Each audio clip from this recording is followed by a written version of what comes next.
Hijos míos, recordad que es sobre la roca de nuestro Redentor, el cual es Cristo, el Hijo de Dios, donde debéis establecer vuestro fundamento, para que cuando el diablo lance sus impetuosos vientos, sí, sus dardos en el torbellino, sí, cuando todo su granizo y furiosa tormenta os azoten, esto no tenga poder para arrastraros al abismo de miseria y angustia sin fin, a causa de la roca sobre la cual estáis edificados, que es un fundamento seguro, un fundamento sobre el cual si los hombres edifican no caerán.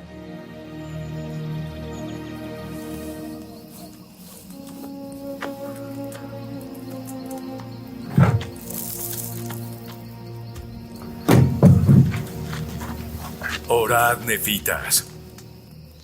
¿Dónde está vuestro Dios?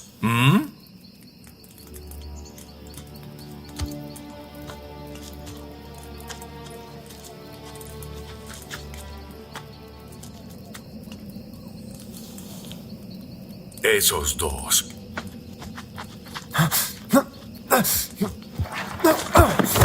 ¡Sacadlos para matarlos!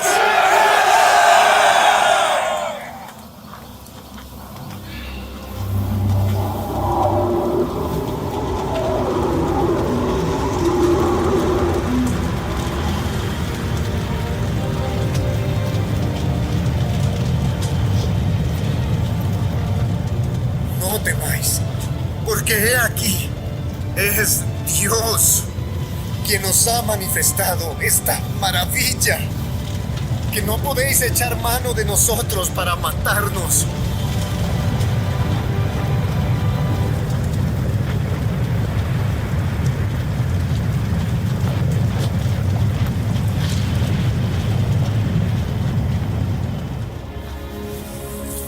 Señor, perdóname. Por favor, ayúdame a tener fe en Cristo. Líbranos de esta oscuridad. Perdóname. Confieso mis pecados. Quita la nube que nos cubre. Fortalece mi fe en Cristo. Paz. Paz a vosotros por motivo de vuestra fe en mi bien amado, que era desde la fundación del mundo.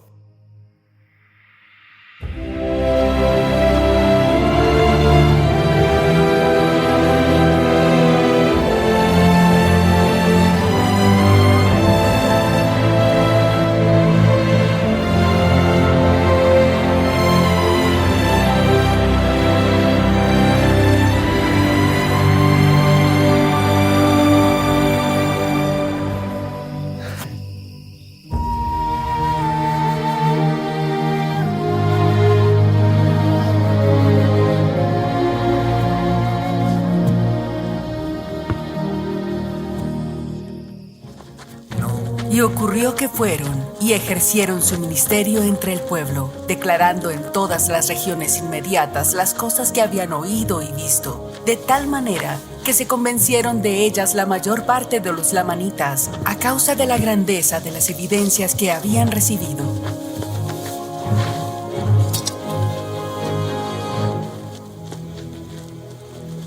Y entregaron a los nefitas las tierras de sus posesiones.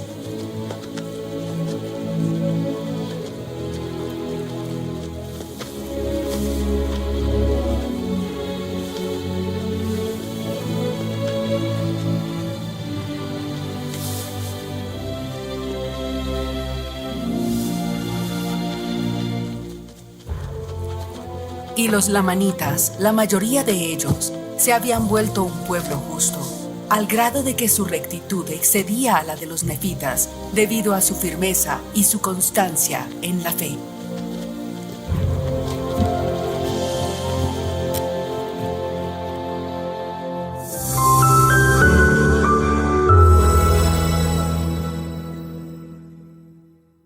Este contenido en video no reemplaza en ningún momento su estudio personal y familiar de las Escrituras y de Ven, Sígueme. Le invitamos con todo nuestro amor a escudriñar las Escrituras y a estudiar el manual de Ven, Sígueme. Hola, muy buenos días mis queridos hermanos y hermanas. Bienvenidos una vez más a una clase de escuela dominical con su hermano y servidor Walter Posada. Gracias por acompañarme en esta clase. Esta clase, este material es un recurso para su estudio de Ven, Sígueme, tanto familiar como personal. No olviden que a esto debe acompañarlo su lectura personal de las Escrituras. Esta clase tiene por título La roca de nuestro Redentor. La veremos desde mañana lunes 29 de agosto hasta el próximo domingo 1 de septiembre. Espero que la puedan disfrutar también en sus capillas, en sus centros de reuniones y puedan aprender mucho de ella. Recuerden que esta noche, como cada domingo, siempre con mi hija compartimos en la charla dominical mucho acerca del Evangelio de Jesucristo. Y vamos a estar con ustedes ahí para hablar como padre e hija, como familia, acerca de este hermoso Evangelio. Espero que esta semana ustedes hayan tenido la oportunidad de haber visto esta hermosa entrevista que tuvo nuestro querido Pepe Valle, nuestro líder aquí en Central de las Escrituras, con el Elder Bednar, un miembro del Quórum de los 12 Apóstoles. Espero que hayamos aprendido mucho de esa experiencia, de esa entrevista, y que salgamos con nuevas responsabilidades, que hayamos obtenido nuevas responsabilidades, una nueva visión del poder que las redes sociales y estos contenidos pueden tener para edificar a los santos de Sion. Espero también, mis amados hermanos, que nosotros podamos ser buenos recipientes, podamos prepararnos adecuadamente y poderles dar a ustedes clases de valor que sean edificantes para ustedes y para sus familias. Muy bien, el Amán, ya para entrar de una vez en la clase, el Amán del 1 a 6 presenta un contraste de los frutos, digámoslo así, de lo que se siembra. Si uno siembra bien, cosecha bien. Y si uno siembra mal, cosecha mal. Nosotros podemos ver los resultados del mal en la sociedad, en nuestro país, en nuestra ciudad, incluso en nuestra familia. Y también los resultados del mal. Así como se ven los resultados del mal en las personas. Por allá en 2 Nefi dice, la apariencia de sus rostros testifica contra ellos, porque el mal tiene su propio fruto, mis queridos hermanos.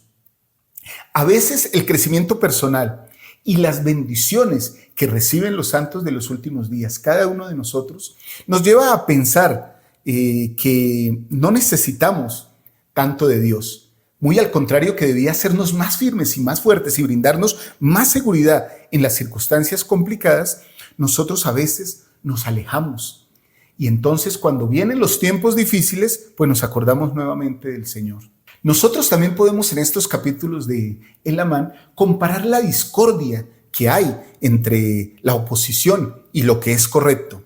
Y podemos observar el contraste que hay entre los que son humildes y los que son orgullosos, los que se alejan del Señor y los que lo siguen, los que hacen lo que es recto y los que hacen lo que es inicuo.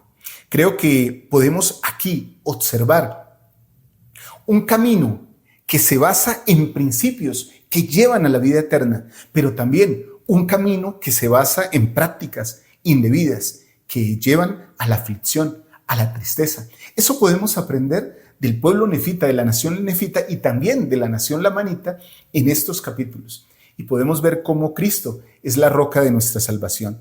El libro de Amán tiene un periodo de muchísima iniquidad entre los nefitas. De hecho, vamos a hablar de unos personajes que se llaman los ladrones de Gadiantón, que prosperaron dentro de la población por varios siglos debido a la iniquidad del pueblo.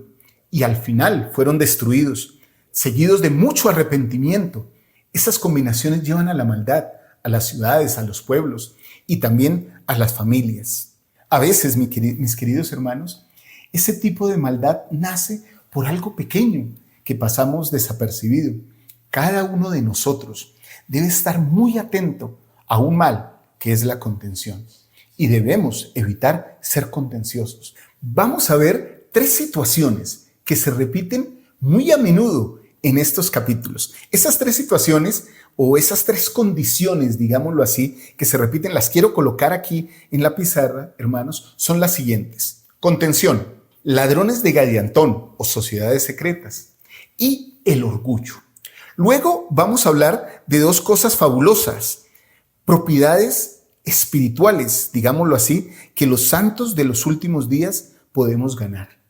Y bueno, no serían 2, más bien serían 3. La primera es cómo la prosperidad personal puede también ayudar a la prosperidad en la iglesia o puede ser invertido el orden. También vamos a hablar de la santificación del corazón. ¿Y qué significa entregar el corazón a Dios? Por eso, mis queridos hermanos, el amán nos lleva de un lado a otro como de la maldad hacia lo que es bueno. Y vamos a leerlo y vamos a estudiarlo en ese orden. Tal vez ustedes en sus noches de hogar puedan desarrollar estos temas muy juiciosamente. La contención, porque hay que evitar esas combinaciones secretas, y el orgullo, pero también esta santificación y este entregar el corazón a Dios y lo que tiene que ver con la prosperidad. Muchas autoridades generales, partiendo con este primer concepto de la contención, muchas autoridades generales han hecho comentarios sobre los peligros de la contención. Queridos hermanos, el presidente James F. Faust nos dice lo siguiente, que fue consejero de la primera presidencia hasta el 2007. Él nos dijo de forma muy directa que el Espíritu del Señor no puede tolerar la contención. De hecho, está en tercer Nefi, ¿no? El espíritu de contención no es mío. Él nos dijo, donde existe la contención, sea de quien sea la culpa, el Espíritu del Señor se retira. En contraste con las consecuencias destructivas de la contención y lo que es ser un discípulo pacificador de Jesucristo. Porque, ojo, este es un mandato que no es para otros. Este es un mandato que es para mí. Yo debo esforzarme por ser un pacífico discípulo de Cristo desde mi propio hogar, ¿sí? En la manera en que hablo, en la manera en que me comporto, en la manera en que contesto, en la manera en que brindo amor a mi familia. Ese contraste se encuentra descrito en su forma destructiva, ¿sí? Por el presidente Eyring. Me gustaría compartirles estas frases del presidente Eyring, donde él recalca que la unidad proviene del Espíritu de Cristo, del Espíritu de Dios. Miren el contraste. La contención viene del diablo. Versus, podríamos decirlo así, la unidad proviene del Espíritu de Cristo. Presidente Eyring dijo lo siguiente: entre aquellos que poseen ese espíritu, podemos esperar que exista la armonía. El Espíritu imparte a nuestro corazón el testimonio de la verdad, la cual unifica a quienes comparten el testimonio. El Espíritu de Dios nunca causa contención, nunca genera entre las personas los sentimientos de discriminación que conducen a los conflictos. Conduce a la paz personal y a un sentimiento de unión con los demás. Unifica las almas, una familia unida, una iglesia unida y un mundo en paz dependen de la unificación de las almas. Pero el adversario, que es conocedor de todas estas cosas, pues, ¿qué es lo que quiere? Causar división, causar contención, causar disensión, que haya molestia entre unos y otros. Hay unas enfermedades que yo encontré aquí en la nación nefita, ¿sí? Y esa enfermedad tiene que ver con muchas maldades. Nosotros podemos ver cómo en estos primeros versículos hay una enfermedad. Quiscumen mata a Paurán y los lamanitas atacan a los nefitas. Primero la nación nefita se mete dentro de ella misma, ¿sí? Es como una guerra intestina, digámoslo así, y causa división. Entonces están prestos para que de afuera lleguen sus enemigos y los destruyan. Podríamos hacer un diagnóstico nefita, hermanos, y coloquemos aquí en la pizarra, diagnóstico nefita. Esto era lo que le pasaba a esa sociedad, basados en la contención. Miren esto, la enfermedad era el pecado físico y mental. Estaban en un estado de iniquidad total, ¿sí? Y su mente estaba lejos de Cristo.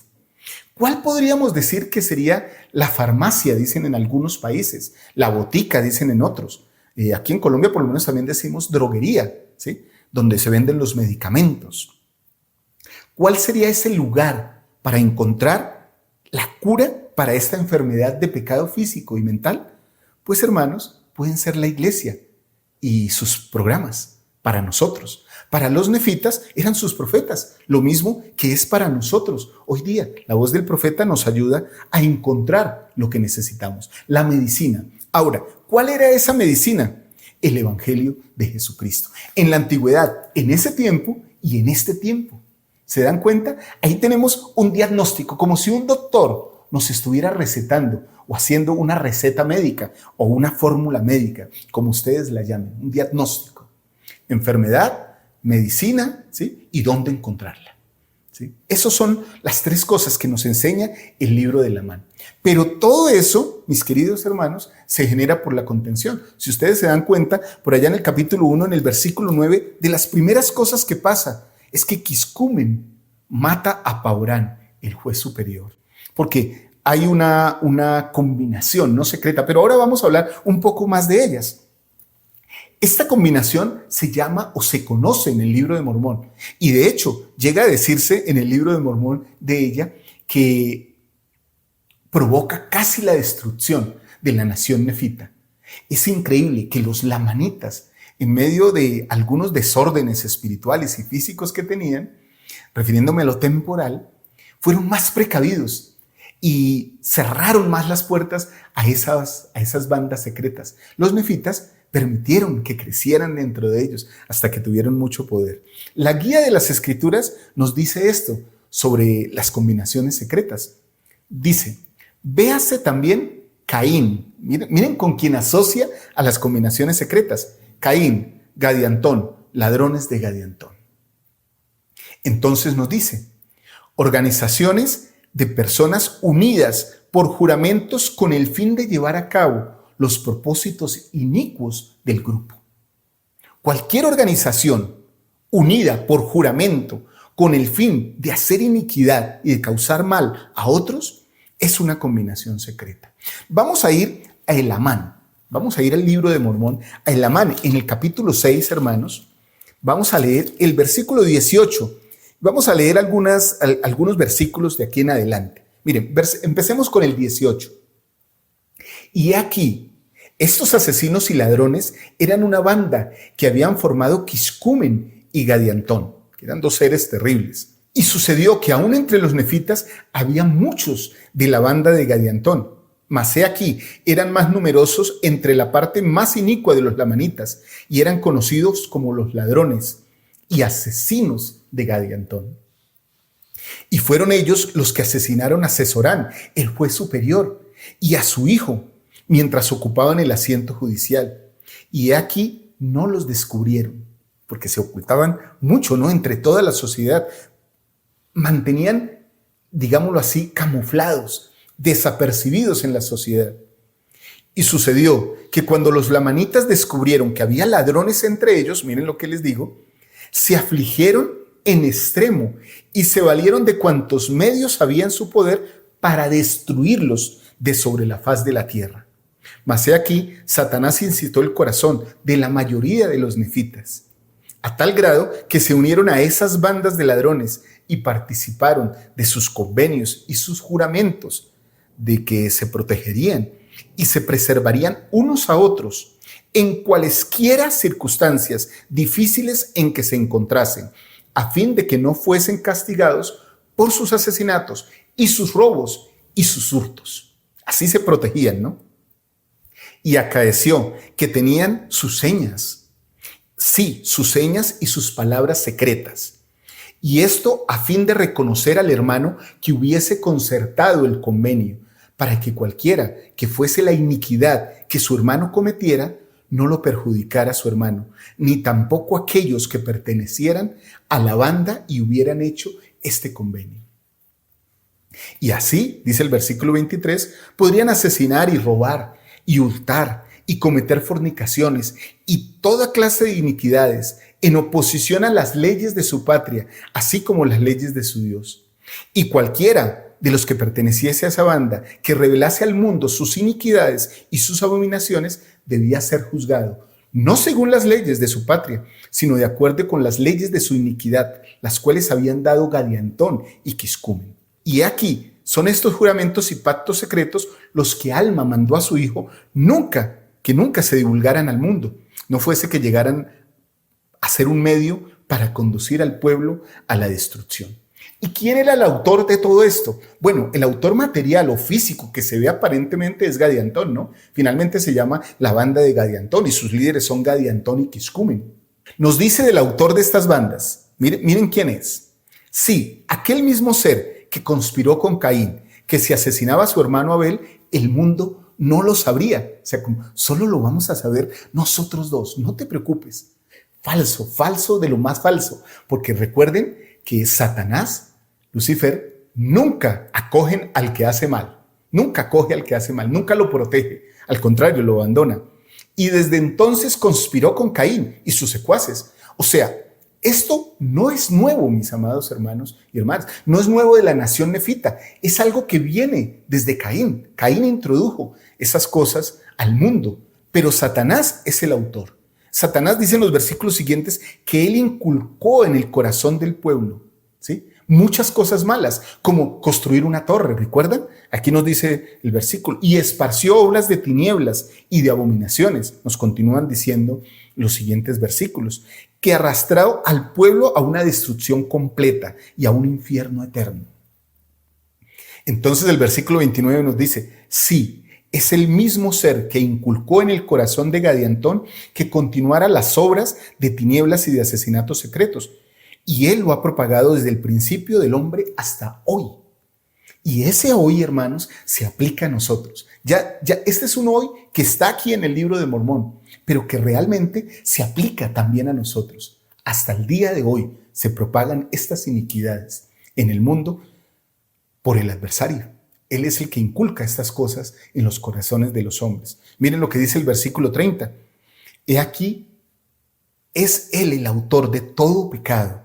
Y he aquí, él propaga sus obras de tinieblas y asesinatos secretos, y les transmite sus conspiraciones, y sus juramentos, y sus pactos, y sus planes de terrible maldad, de generación en generación, de acuerdo con el dominio que logre en el corazón de los hijos de los hombres. Por eso no hay que dar cabida a este tipo de cosas, ni siquiera apoyarlas, no estar cerca de ellas, no equivocarnos, mis amados hermanos. Qué importante es tener discernimiento espiritual para poder encontrar y ver que eso puede pasar en nuestra época. Presidente Russell M. Ballard, del Quórum de los 12 Apóstoles, explicó que en la actualidad persiste, ese hoy que les digo, en la actualidad persiste ese mismo peligro de combinaciones secretas. Él nos dice lo siguiente: el libro de Mormón nos enseña que las combinaciones secretas entregadas al delito presentan un serio desafío,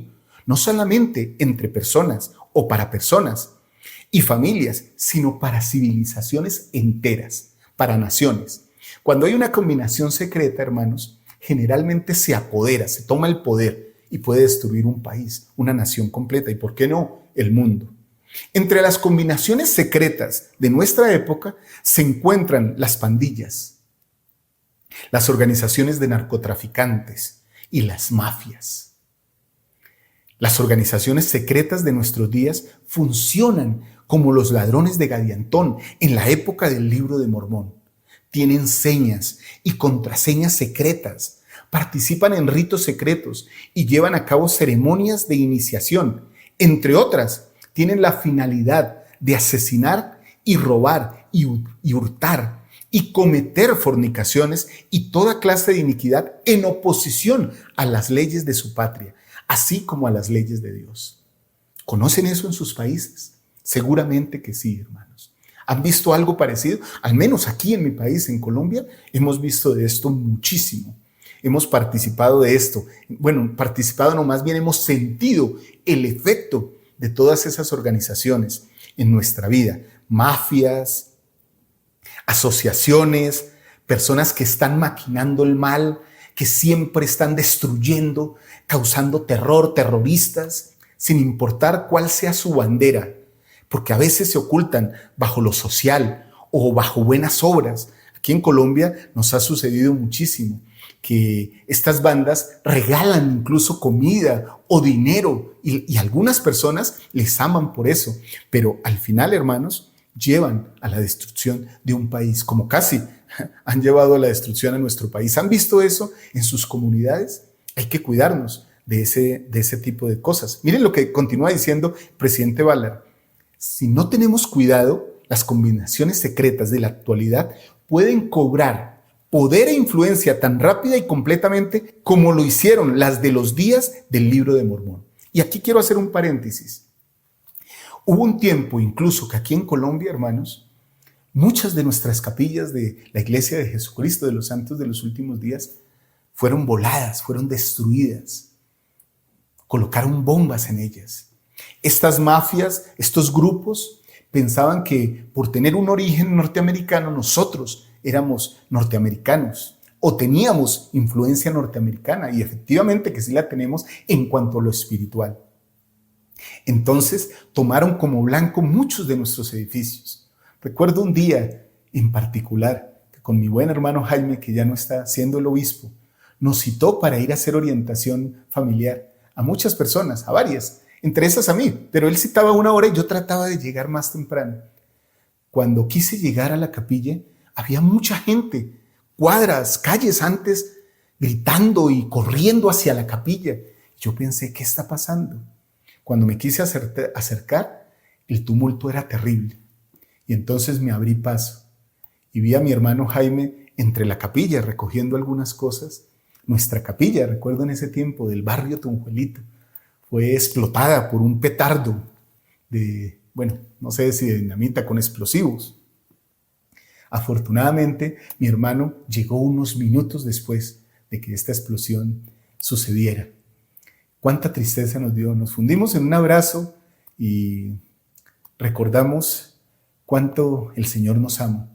Alrededor había muchas personas, muchísimas, y algunos incluso nos gritaban: mormones, fuera de nuestro país.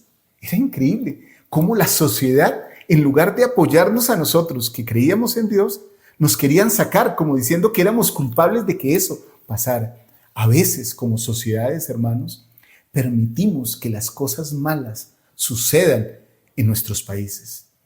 A veces, dicen los que saben, no nos asombran tanto los hechos de la gente mala, sino el silencio de la gente buena ante esos hechos. No permitamos que eso suceda con nosotros. Presidente Ballard continúa diciendo: ¿recuerdan el patrón?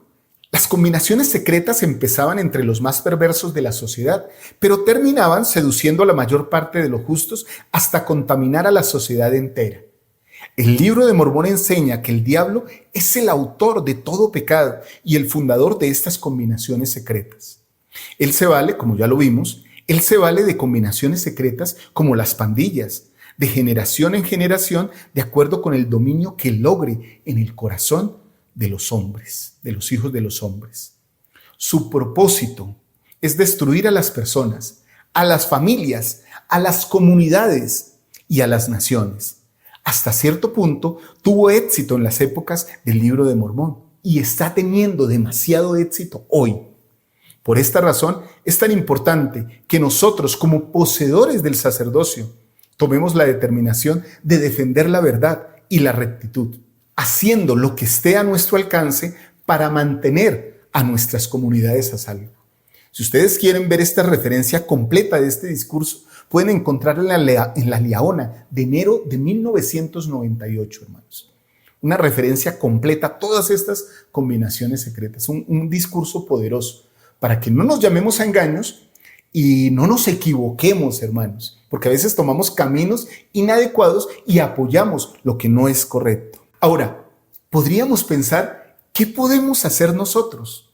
¿Recuerdan hace unos años cuando sucedió la catástrofe de las 2 torres gemelas que fueron derrumbadas por terroristas? ¿Recuerdan ese momento? Bueno, mis amados hermanos, ese fue un momento trágico, no solo para los Estados Unidos, para todo el mundo. El terrorismo estaba invadiendo nuestras ciudades. El terrorismo puede invadir y puede llegar incluso hasta las puertas de nuestra casa. Yo recuerdo, mis queridos hermanos, también siendo un niño, y disculpen que hoy les traiga todos estos recuerdos trágicos, pero creo que es necesario que lo entendamos para que comprendamos el dolor y la maldad, la tragedia que pueden causar estas organizaciones. Recuerdo que estando aquí en la ciudad de Bogotá, siendo un jovencito, un día estando en mi casa, oí una gran explosión, tan fuerte, hermanos, que sacudió la casa en la que yo vivía. Yo pensé, porque estaba solo en la casa, ¿qué fue esto? Pero todos los cimientos se movieron como si estuviera temblando. Pero me di cuenta que no era un temblor por el ruido tan fuerte que sonó. Entonces subí al 3er piso, a la terraza, a la azotea, como lo llamen ustedes, a la parte de arriba de la casa. Y miré hacia todo lado a ver qué veía. Y de pronto, calculo como a unos 8 o 10 kilómetros. Imagínense lo fuerte que fue la explosión, hermanos. Un hongo de humo se estaba levantando por una explosión fuerte. Grupos terroristas, narcotraficantes, mafias, habían destruido el centro de inteligencia de nuestro país. Y creo que murieron aproximadamente 500 personas en esa explosión. Hermanos, con dolor lo digo, nuestro país ha sido víctima de todo esto. Por eso yo hago un llamado a que nosotros como santos de los últimos días mantengamos firme nuestra voz y muy abiertos nuestros ojos físicos y espirituales para no apoyar nada que sea indebido, para alejar estas posibilidades de nuestros países, de nuestras ciudades, de nuestras familias, para proteger a nuestras familias. Mi hijo Pedro Daniel me contaba en alguna oportunidad que en su universidad los llamaban a algunos estudiantes, vengan para acá los que quieran, a adoctrinarlos sobre actos terroristas, de cómo hacer mal, de cómo causar desmanes y daños a la ciudad y a la sociedad. Afortunadamente, mi hijo podía escabullirse de ese tipo de cosas y me las contaba. Y yo lo fortalecía en la doctrina de Cristo y nunca participó de ese tipo de cosas. Cuidemos mucho a nuestra juventud y cuidemos mucho lo que hacemos, lo que elegimos y lo que decidimos apoyar. Muy bien, presidente Hinckley dijo sobre esto algo más de qué podemos hacer nosotros, pero él aclaró, ¿sí?, que este tipo de organizaciones también tienen la determinación de promover el asesinato, la tiranía y el miedo y el dominio inicuo, increíble. Él dijo lo siguiente, el presidente Hinckley: las organizaciones terroristas se deben descubrir y derrotar. Nosotros, los de esta iglesia, sabemos algo en cuanto a ese tipo de grupos. En el libro de Mormón se habla de los ladrones de Gadiantón, una despiadada organización secreta vinculada con juramentos, tendiente a la maldad y a la destrucción. En aquella época hicieron todo lo posible, mediante cualquier medio, para acabar con la iglesia, para atraer a la gente a la sofistería y para tomar el control de la sociedad. Lo mismo vemos en la situación actual. Somos gente pacífica, somos seguidores de Cristo, que fue y es el príncipe de paz. Pero hay ocasiones en las que tenemos que defender la rectitud y la decencia, la libertad y la civilización, como Moroni, que congregó a su pueblo en su época para defender a sus esposas, a sus hijos y a la causa de la libertad. Creo que el presidente es contundente aquí. Nosotros también tenemos que elevar el estandarte de la libertad, decir quiénes somos, en qué creemos, cuál es nuestra postura. No solamente quedarnos callados y adorar y seguir a Dios y a Cristo en secreto, sino comentarle al mundo lo que somos. Porque hay muchas personas que verán nuestra luz, nuestra vida, y querrán ser como nosotros. Hace unos días compartí en el club de lectura algo que hay a la entrada de mi casa. Y quiero compartirlo con ustedes. Fue un obsequio que nos hizo una amada familia y lo pusimos ahí en la puerta de nuestra casa. A veces no solo hay que adorar adentro, sino hay que decirle al mundo que nosotros creemos en Dios, que nosotros amamos a Dios, pero no solo como una fachada o como una fotografía o como un recuerdo en una puerta, sino con nuestra propia vida, mis queridos hermanos. De esa manera nosotros podemos erradicar de nuestras familias y de nuestras comunidades todas estas combinaciones que tanto mal le hacen a la iglesia, a las naciones y al mundo entero. Muy bien, y todo esto unido, pues, nace de algo que es un pecado, que es el orgullo. Mis queridos hermanos, quiero ir a Lamán 3 para leer algunos versículos. Miren el versículo 33 y 34 de este capítulo 3.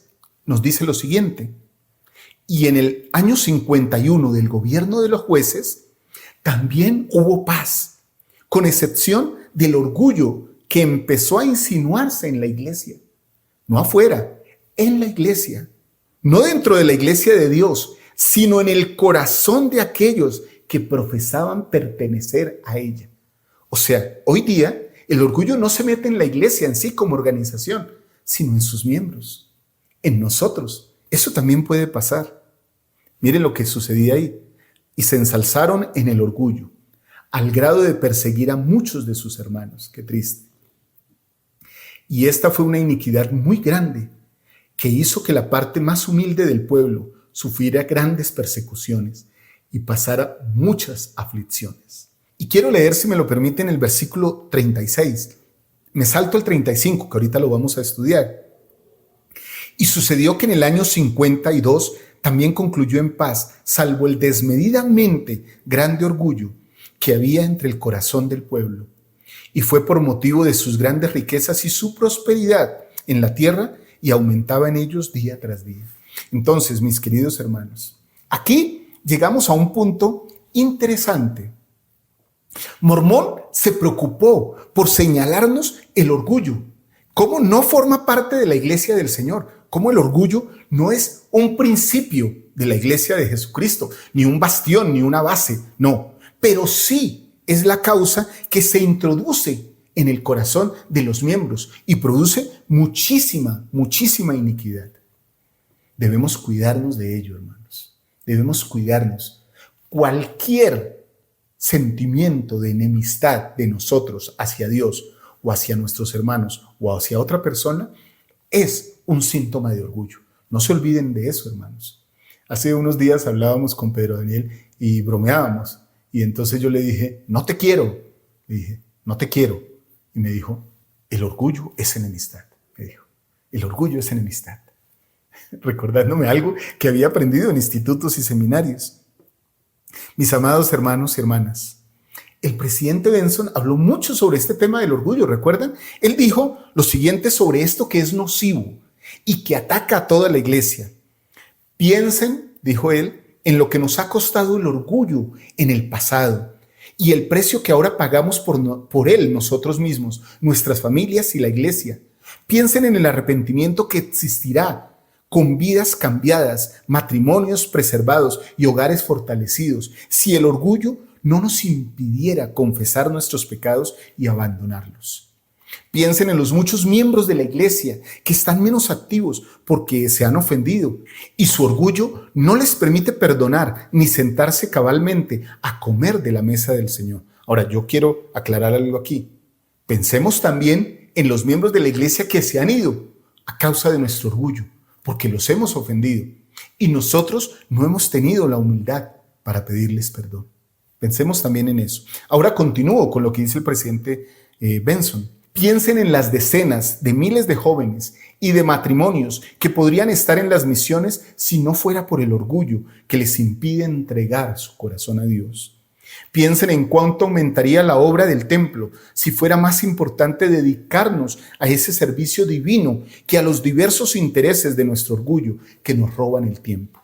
¡Wow! ¡Qué cita! Esta cita, estas frases del presidente Benson las pueden encontrar en la Liaona de julio de 1998, mis queridos hermanos.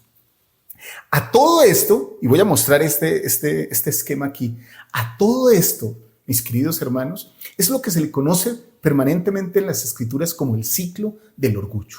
Mírenlo, aquí está. El ciclo del orgullo siempre empieza. Ahora, yo podría decir, ¿dónde empieza? No sé exactamente dónde empieza, porque es un ciclo.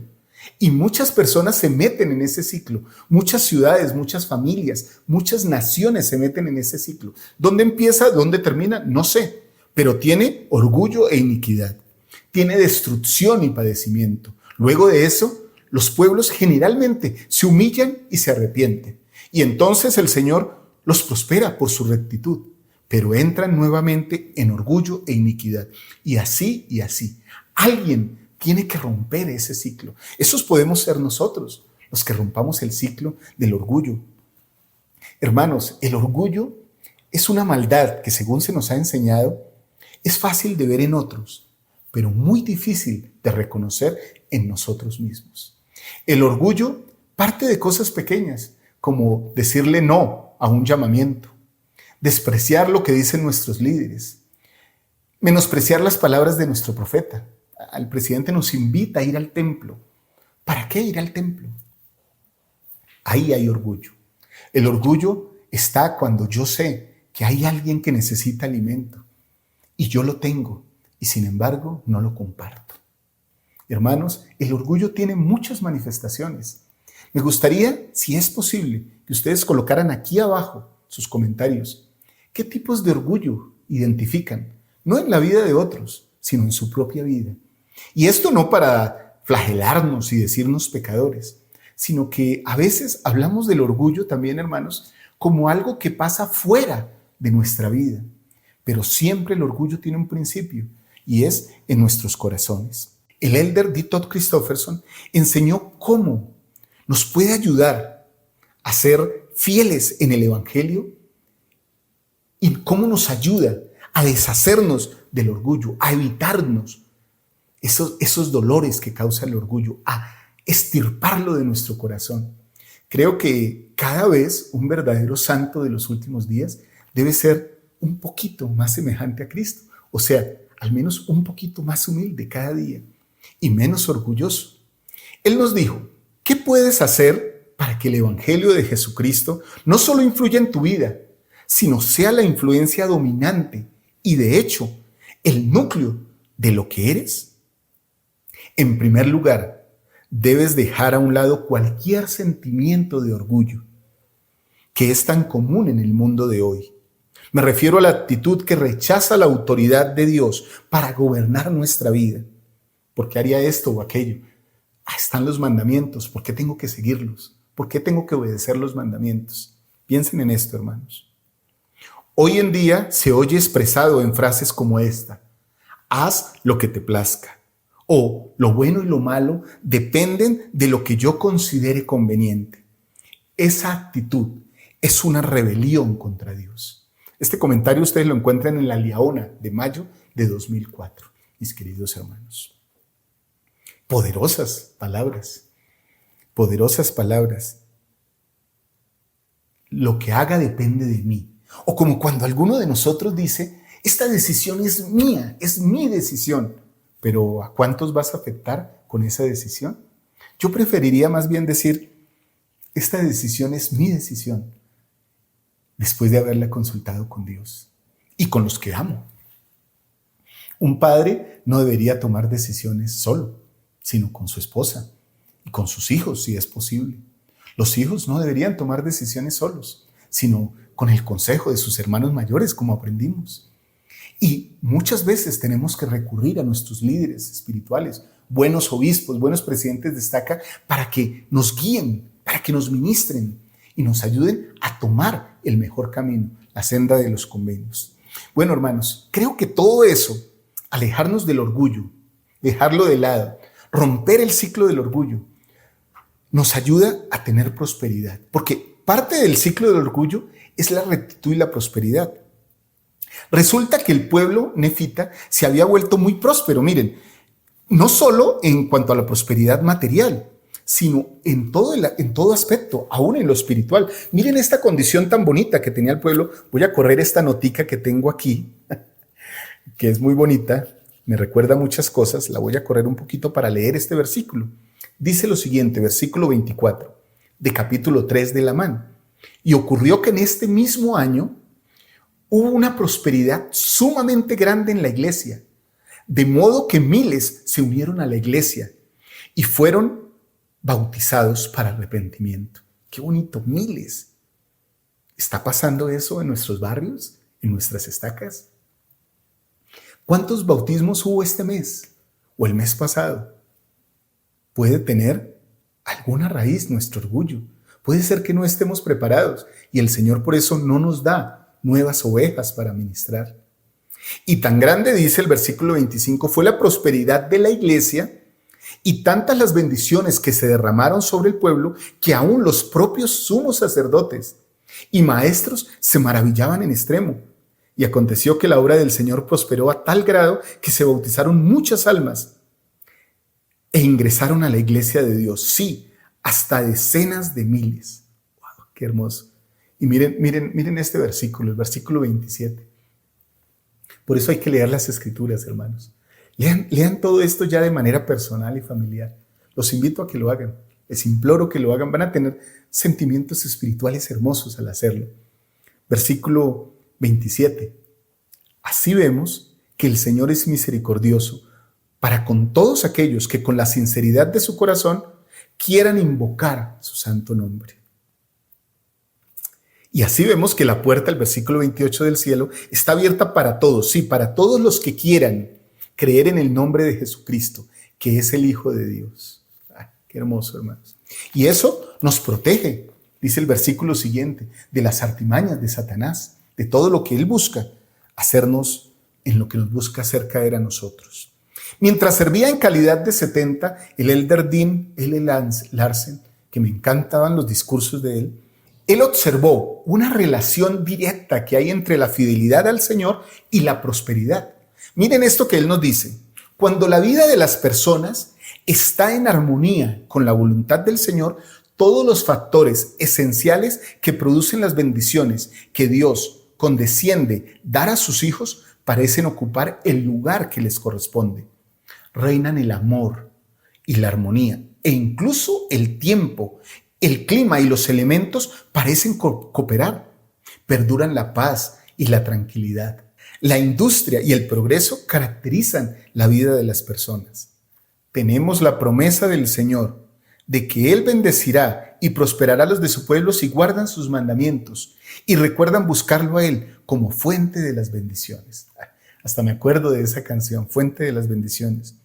Esta cita, esta frase, ustedes la encuentran en la Leona de enero de 1993, hermanos. Qué hermoso, nosotros podemos llegar a esas condiciones. Ahora pienso mucho en esto en la iglesia, ¿no? En nuestras capillas, ¿sí? Cómo estas cosas están afectando nuestro barrio, nuestra unidad. ¿Están sucediendo estas cosas? Porque en la medida en que las personas son más fieles, la iglesia se une, se establece mejor, crece, las familias son fieles. Y algo que aprendí hace años de Martica es que el Señor no da, ella decía, hablando de las misiones, ¿no? Cuando era misionero, el Señor no le dará miembros de oro, bautismos de oro a un mal misionero, pero tampoco le dará bautismos a un barrio donde sus miembros no estén preparados. Por eso hay que buscar la prosperidad. Y yo quiero compartir dos conceptos claves para tener prosperidad. Dos espirituales, y voy a compartir uno temporal, que a la postre es espiritual, porque todas las cosas son espirituales. El primer consejo que les doy para lograr la prosperidad, mis queridos hermanos y hermanas, es: paguen un diezmo íntegro. Si pagamos un diezmo íntegro, el Señor abrirá las ventanas de los cielos hasta que sobreabunden nuestros hogares. Antes yo pensaba que si abrieran las ventanas era que sobreabundara alimento, pero aprendí de un profeta del Señor que a veces no son las bendiciones que esperamos, sino es revelación sobre nuestras cabezas para que sepamos qué debemos hacer.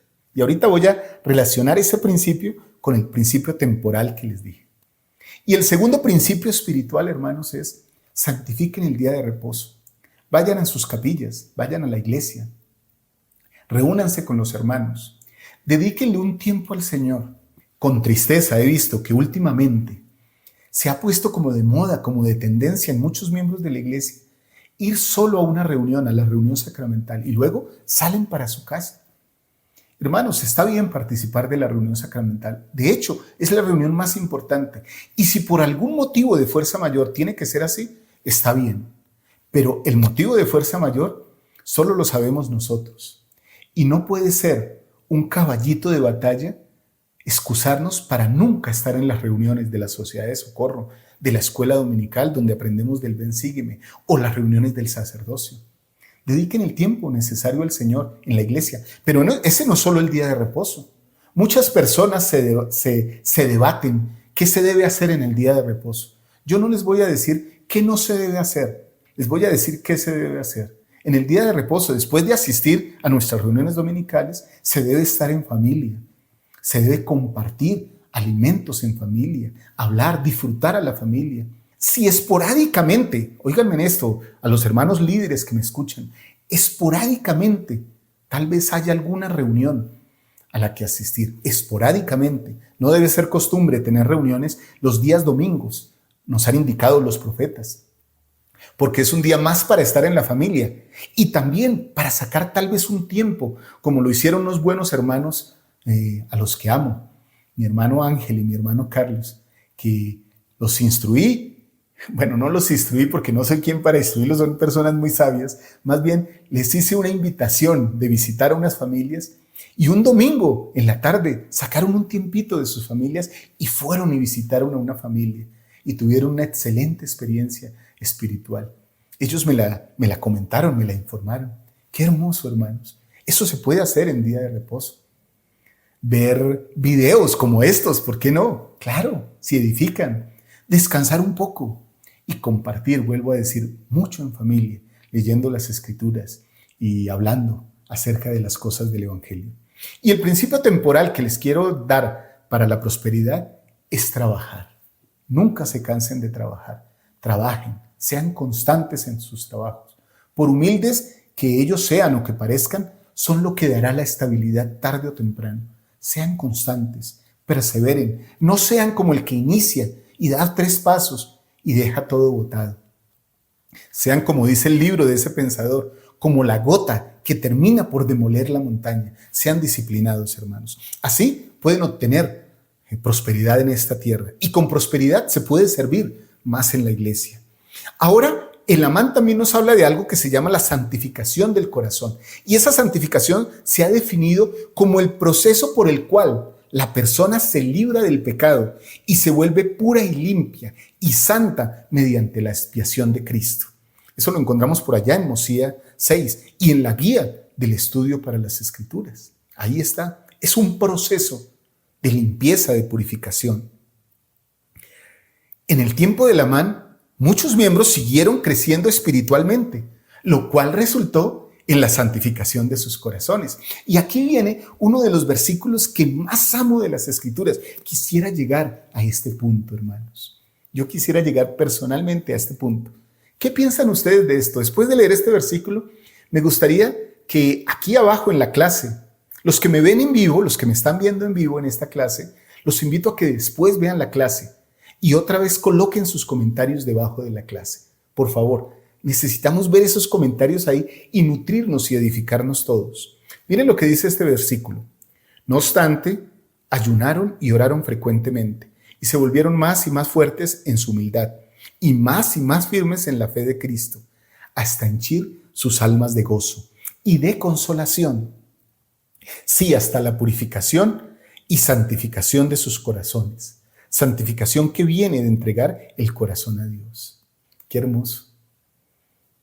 Aquí hay varias cosas, varios principios, como dice Liz, ocultos. Bueno, que no están tan ocultos, pero que están ahí. Ayunar y orar frecuentemente. Eso lo hace a uno más fuerte y más humilde y más firme en la fe de Cristo.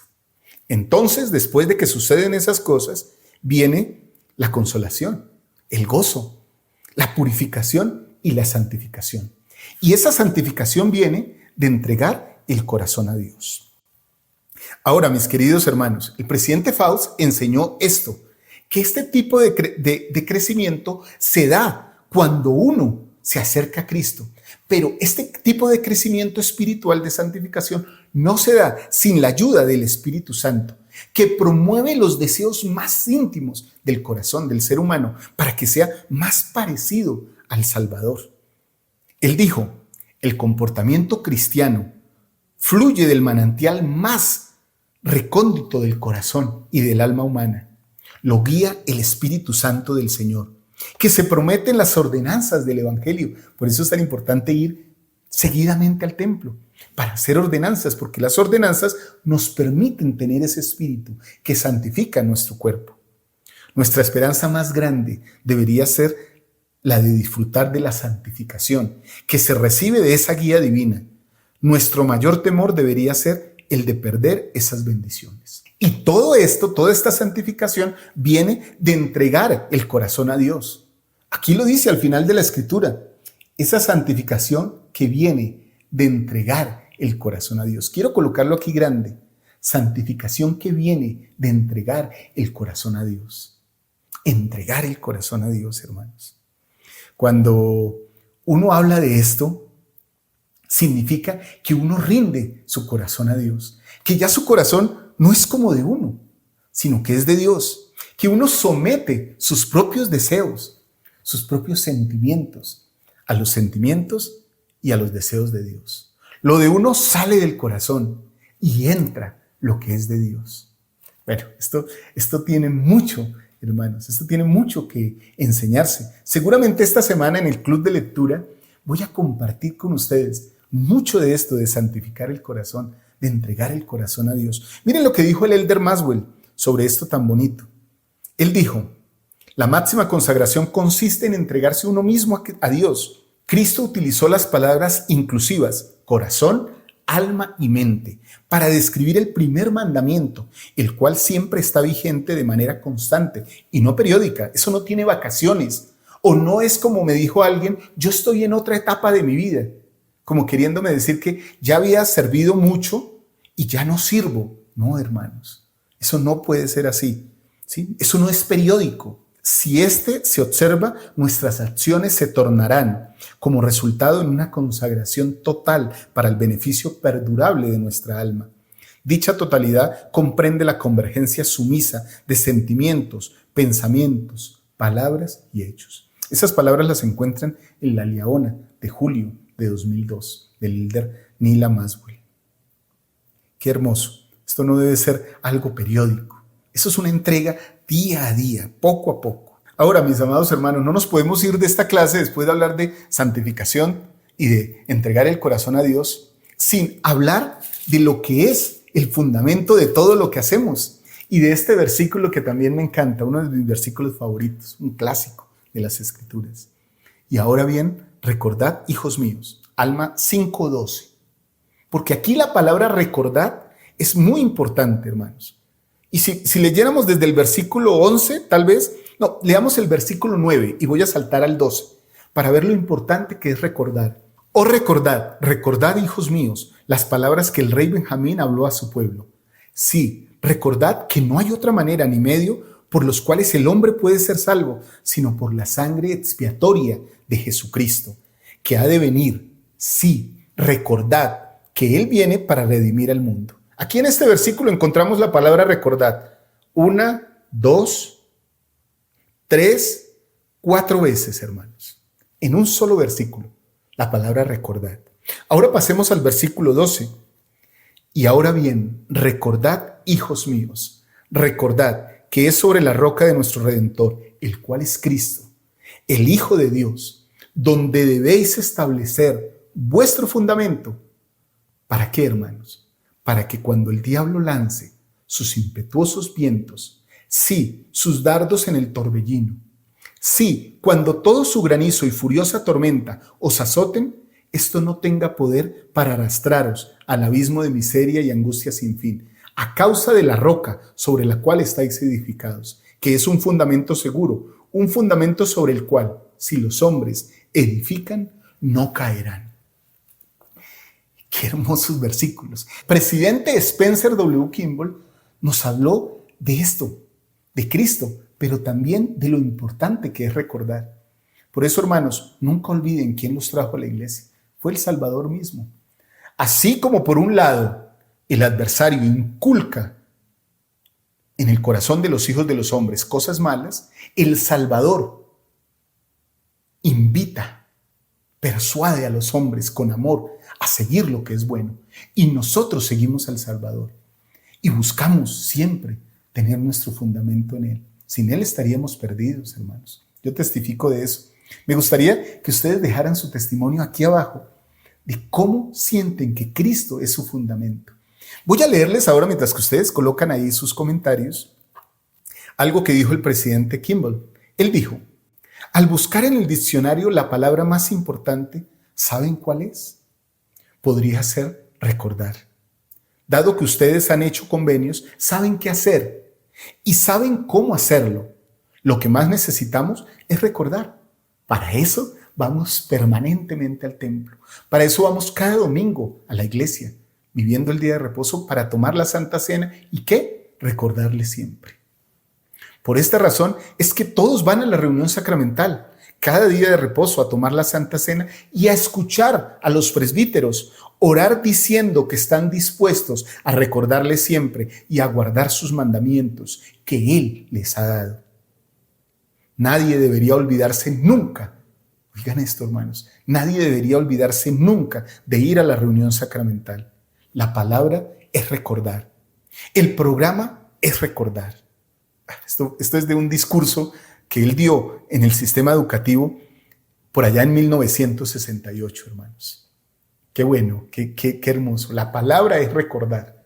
Recordemos. Ahora, también el presidente Spencer W. Kimball describió esas tormentas modernas de las que nos habla este versículo, esos dardos en el torbellino, ese granizo y esa furiosa tormenta que nos arrastra. Él la describió también. Él dice: nosotros también nos enfrentamos a las destructivas y poderosas fuerzas desatadas por el adversario. Las olas de pecado, maldad, inmoralidad, degradación, tiranía. Ojo con esto, tiranía, engaño, conspiración y deshonestidad nos amenazan a todos. Nos azotan con gran poder y velocidad y nos destrozarán si no velamos. Pero se nos hacen advertencias. Nos corresponde estar alerta y escuchar y huir de la maldad en bien de nuestra vida eterna. Sin ayuda no podemos soportar el ataque. Debemos huir hacia las tierras altas y aferrarnos con fuerza a lo que pueda salvarnos de ser arrastrados. El Evangelio de Jesucristo es a lo que debemos aferrarnos para estar salvos y es nuestra protección de cualquier fuerza que el maligno pueda usar. Creo que todos testificamos en unión de estas cosas. ¿Qué sería de nuestras vidas sin el Evangelio, sin nuestro Salvador Jesucristo, sin los profetas? Hermanos, creo que nuestra vida sería muy solitaria, muy dolorosa, muy triste. Creo que mis sentimientos ahora evocan a los profetas que han vivido desde que yo soy miembro de la iglesia. A todos. Recuerdo al profeta José Smith, no que yo haya vivido en su tiempo, pero como el profeta de la restauración. Pero he aprendido de todos, porque he leído de todos, he estudiado de todos. Y recuerdo con gran aprecio al presidente Ratap Benson, que fue el presidente que estaba cuando yo entré a la iglesia. Era el presidente de la iglesia. De hecho, firmó mi llamamiento misional. Luego recuerdo al presidente Hinckley, cómo lloré cuando se nos fue el presidente Hinckley. Y también cuántas lágrimas derramé cuando se fue nuestro presidente Hunter y el presidente Monson. Qué tristeza, esos grandes siervos. Y ahora con el presidente Nelson, ya que estamos cerca de su cumpleaños 99 más 1, su cumpleaños 100, cuánto beneficio traen los profetas del Señor a la tierra. Nos ayudan a estar sobre un cimiento firme, que es Jesucristo. Yo testifico de esas cosas. Muy bien, mis amados hermanos, hoy aprendimos muchas cosas. Aprendimos acerca de lo malo.